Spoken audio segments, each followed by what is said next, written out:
Assalamualaikum warahmatullahi wabarakatuh. Apa kabar anak soleh wasolia kelas 5 STT Utsman bin Affan? Semoga semua selalu dalam keadaan sehat walafiat dan selalu dalam lindungan Allah Subhanahu wa taala. Amin ya rabbal alamin. Ingat, pandemi belum berakhir, senantiasa menjaga protokol kesehatan dan hindari kerumunan. Tidak lupa untuk selalu berdoa kepada Allah agar pandemi ini segera berakhir. Amin. Selamat datang di semester 2. Tetap semangat, makin gaspol untuk belajar menuju kelas 6. Baik, materi pembelajaran kita hari ini, tema 5F, panas dan perpindahannya, subtema 1, suhu dan kalor, pembelajaran 1, 2, dan 5, mupelnya ilmu pengetahuan alam ya. Jadi kita masih menggunakan muatan pembelajaran dalam PJJ tematik. Tujuan pembelajaran kita hari ini yang pertama, siswa dapat mengidentifikasi sumber panas di lingkungan sekitar, kemudian dapat menjelaskan pengaruh panas terhadap benda, juga menjelaskan contoh peristiwa pemuaian dan penyusutan dalam kehidupan sehari-hari.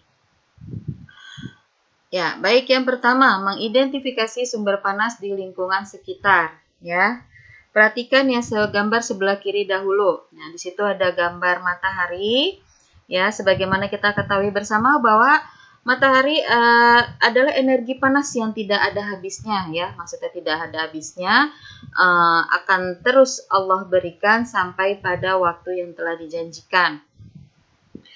Matahari mempunyai dua energi yang dapat kita manfaatkan, yaitu panas dan cahaya. Panas di sini untuk menjemur pakaian hingga kering, mengawetkan ikan asin ya, ikan menjadi ikan asin, menjemur adik bayi ya, karena apalagi sekarang pandemi, Masya Allah ya, begitu nikmatnya sinar matahari.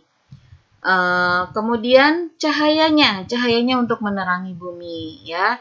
Dengan adanya sinar matahari menandakan bahwa kondisi saat itu alam dalam keadaan pagi ya terlihat, sedangkan tenggelamnya matahari menunjukkan keadaan alam pada waktu itu malam. Nah, kemudian juga ada satu kondisi yang disebut dingin ya. Kalian pasti sudah merasakannya. Semua makhluk hidup pernah merasakan yang namanya dingin ya. Dibuka di pembelajaran 1 buku paketnya halaman 3 ya. Ya, di halaman 3.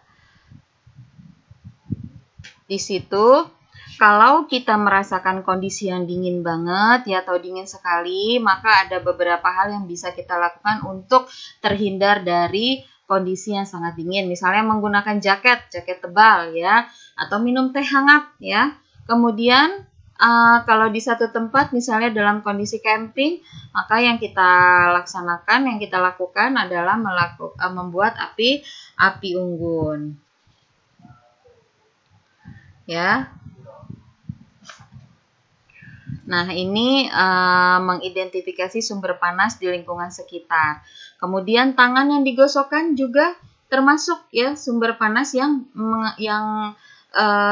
bisa menghasilkan panas dalam tubuh kita. Coba kalian gosokkan 2 tangan ya, kemudian digosokkan secara cepat, lalu ditempelkan ke pipi. Ya, apa yang kamu rasakan? Otomatis pipi kita akan terasa hangat ya. Cara lainnya apa? Menyalakan api lilin ya. Kemudian kita dekatkan, jangan langsung ke api tapi cukup dekatkan saja ya, efek radiasi namanya. Maka kita juga akan merasakan hangat ya. Energi tidak dapat diciptakan dan tidak dapat dimusnahkan. Namun energi dapat diubah ketika kita menggosokkan kedua telapak tangan panas yang ditimbulkan merupakan hasil perubahan energi gerak menjadi energi panas ya. Energi tidak diciptakan dan tidak kita ciptakan dan tidak bisa kita musnahkan karena itu adalah pemberian dari Allah Subhanahu wa taala ya. Tapi perpindahan energi dapat kita lakukan dari energi gerak menjadi energi panas ya, contohnya tadi tangan yang ditempelkan kemudian digosokkan secara berulang dalam waktu yang cukup lama, kemudian ditempelkan ke pipi, maka yang kita rasakan adalah rasa hangat ya. Nah, itu adalah perpindahan energi. Lalu sumber panas di lingkungan sekitar terutama yang ada di rumah seperti apa contohnya? Banyak ya. Biasanya ini ada unsur tambahan yang sifatnya elektrik ya, seperti oven listrik. Oven untuk memanggang ya, dari panas menjadi menghasilkan makanan ya kan, oven listrik. Dispenser ya, air bisa menjadi panas. Kompor gas ya kan, ada yang gas, ada yang listrik. Rice cooker juga menghasilkan panas.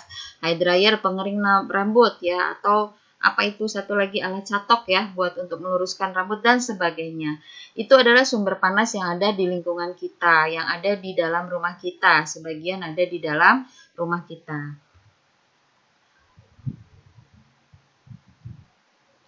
Nah, pengaruh panas terhadap benda. Tolong perhatikan ya, dalam materi suhu dan perubahannya dibutuhkan pemahaman. Jadi kalian tidak cukup mendengarkan saja sekali video pembelajaran ini, tapi berulang. Kemudian ditambah dengan membaca. Jadi siapkan alat tulis. Tolong yang ada di sini, sebenarnya sudah ada di buku, cuma Bulia rangkum. Ya, karena kita di sini muatan pembelajaran, jadi Bulia sudah rangkum dari pembelajaran yang ada unsur IPA-nya saja. Perhatikan gambar sebelah kiri ya, di situ ada ice cream. Siapa yang tidak suka es krim ya? Hampir semua golongan, baik tua muda, besar kecil, semuanya menyukai es krim. Es krim dalam kondisi tertentu dia akan mencair ya, tidak akan beku terus. Ini mengapa es krim mencair? Bukan mencair karena dimakan, bukan. Pada kondisi tidak dimakan ya, maka es krim bisa mencair. Disebabkan ada perpindahan energi panas di lingkungan ke es krim ya. Misalnya kalian bawa es batu ya dari dalam freezer, dikeluarkan dan diletakkan di meja makan. Meja makan itu bukan freezer ya. Meja makan di suhu yang ada disebutnya suhu ruang. Suhu ruang tidak sama suhunya dengan di dalam freezer.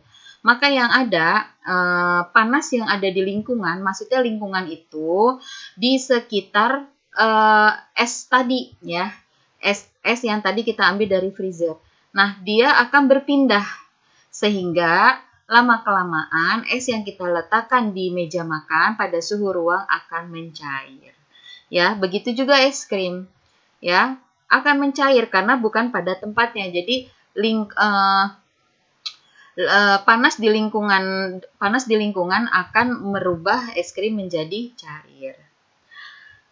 Lalu ada yang disebut dengan kalor ya.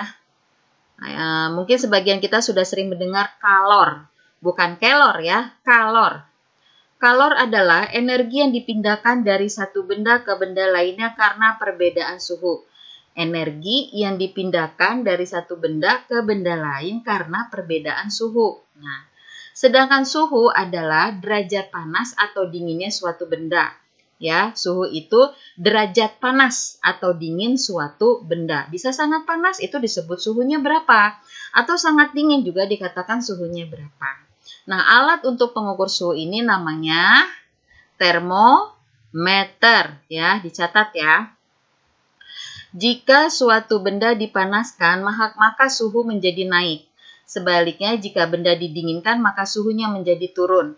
Makanya ada istilah minus 0 derajat ya. Di Antartika suhunya minus 0 derajat. Adik panasnya 40 derajat Celcius. Nah, derajat Celcius yang biasa dipakai di Indonesia. Di negara lain ada Fahrenheit, ada Kelvin ya.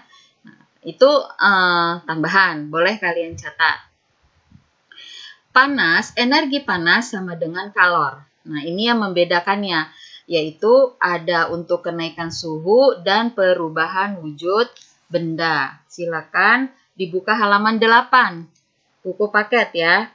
Energi panas disebut juga dengan kalor. Kalor atau energi panas mempengaruhi dua hal. Ya, kalor atau energi panas mempengaruhi dua hal, yaitu perubahan wujud benda dan kenaikan suhu.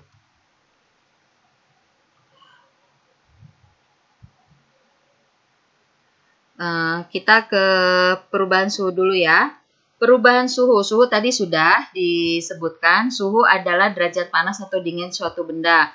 Kalau kalor, energi yang dipindahkan dari satu benda ke benda lainnya karena perbedaan suhu. ya. Kita dapat mengetahuinya kenaikan atau suhu dengan menggunakan alat tadi apa namanya? Termometer, ya. Nah, di halaman 9 itu ada kegiatan, ya. Nanti kita eksperimen di rumah masing-masing termometer sederhana. Ini sangat mudah sekali, ya. Kalian hanya butuh botol plastik, ya. Kalau ada botol kaca lebih baik. Yang kecil saja, sedotan 1, plastisin 1, ya. Kita butuh spidol untuk membatas atau krayon juga boleh. Kemudian air es atau air panas, ya. Setelah itu kalian bisa mengetahui mana suhu yang meningkat atau mana suhu yang turun, ya. Untuk lebih jelasnya nanti kalian bisa lihat di YouTube cara penggunaannya. Baik, selanjutnya perubahan wujud benda di halaman 10. Ini kalian harus hafal, ya. Harus hafal karena nanti kalau di sini belum paham susah nanti kalian untuk mengikuti pelajaran selanjutnya. Suatu benda yang dipanaskan akan menerima panas dari lingkungan, ya. Suatu benda dipanaskan akan menerima panas dari lingkungannya. Misalnya air dididihkan, itu kan berarti benda yang dipanaskan. Jadi dia menerima panas dari lingkungannya, dari api, dari kompor gas, ya. Sebaliknya benda yang didinginkan akan melepaskan panas dari benda tersebut, ya. Jadi misalnya air, ya, masukkan ke freezer, nah dia akan melepaskan panas, ya, dari benda tersebut ke lingkungannya. Kalori yang diserap ataupun kalori yang dilepaskan suatu benda dapat mengakibatkan perubahan wujud benda. Kalor, ya, atau panas yang diserap atau panas yang dilepaskan dapat mengakibatkan perubahan suhu benda. Ya, dipahami dulu nih. Panas yang diserap atau panas yang dilepaskan pada suatu benda dapat mengakibatkan perubahan wujud suatu benda. Ya, perubahan wujud benda padat, gas, dan cair dapat dirangkum pada skema ini. Nah, perhatikan. Di gambar sebelah kanan bawah ada benda cair, ya. Ya, dari cair ke padat disebutnya membeku. Dia melepas kalor, dia melepas panas, ya, sehingga dia menjadi padat. Sedangkan dari padat ke cair disebutnya apa? Mencair, ya. Padat ke cair, mencair. Berarti dia memerlukan panas dari padat ke cair untuk jadi cair. Dari cair ke gas, ya, dari cair ke gas. Namanya menguap, ya. Dia memerlukan panas untuk menjadi gas, ya. Air yang dididihkan lama-kelamaan dia menguap, ya. Kemudian dari gas ke cair, dia melepas kalor, melepas panas, ya. Sehingga namanya mengembun, ya. Kemudian dari padat ke gas, menyublim, ya, menyublim atau mendeposisi, ya, mengkristal, mendeposisi. Kemudian ada yang namanya mengkristal. Mengkristal itu dari gas menjadi padat, ya. Untuk lebih lengkapnya nanti, ya, kita akan jabarkan satu-satu apa dan juga contoh-contohnya. Tapi saat ini kalian tolong hafalkan ini dulu dan pahami tentang suhu dan kalor, ya. Apa itu memerlukan kalor dan apa itu melepas kalor. Kalian bisa membacanya di halaman 10 buku paket, ya. Ya. Di halaman 10, iya. Mendeposisi itu nama lainnya mengkristal, ya. Jadi ada nama lainnya. Baik, selanjutnya. Nah, contoh peristiwa pemuaian dan penyusutan dalam kehidupan sehari-hari. Kalau menyusut itu berarti mengalami kecil, ya, mengecil, memendek, ya. Memuai itu mengalami pembesaran, memanjang, ya, itu pemuaian. Peristiwa pemuaian, benda padat contohnya rel kereta melengkung saat cuaca panas. Kaca jendela pecah saat cuaca panas karena melebar gitu, ya. Sedangkan tempatnya pas, jadi dia bisa menyebabkan pecah atau retak. Kalau benda cair yaitu air raksa, ya. Air raksa bergerak naik jika terkena panas. Makanya air raksa itu ada di dalam termometer ya. Jika dia sensitif terhadap panas, kalau misalnya suhu panas kalian suhu badannya panas, maka dia akan naik, bergerak naik ya. Kalau gas apa? Ban sepeda meletus saat cuaca panas. Penyusutan. Contohnya dalam benda padat, kabel telepon akan memendek di malam hari dibandingkan di siang hari ya. Itu konsep benda padatnya. Sedangkan agar-agar akan memadat setelah dingin. Yang tadinya cair, kemudian akan menyusut ya, mengecil sedikit ya, memadat ya setelah dingin. Kemudian ban sepeda mengempis jika diletakkan pada lantai keramik dalam waktu yang lama. Nah, ini pelajaran nih bagi yang punya sepeda. Jika saat pandemi ini tidak dipakai, maka baiknya disimpan dalam keadaan digantung atau terbalik. Karena apa? Karena akan mengempis jika diletakkan di lantai pada waktu yang sangat lama. Baik, tugas melakukan percobaan sederhana di rumah, yaitu membuat termometer sederhana dan pemuaian gas. Ada di halaman 9 yang tadi Ibu sudah sampaikan, di halaman 29 juga.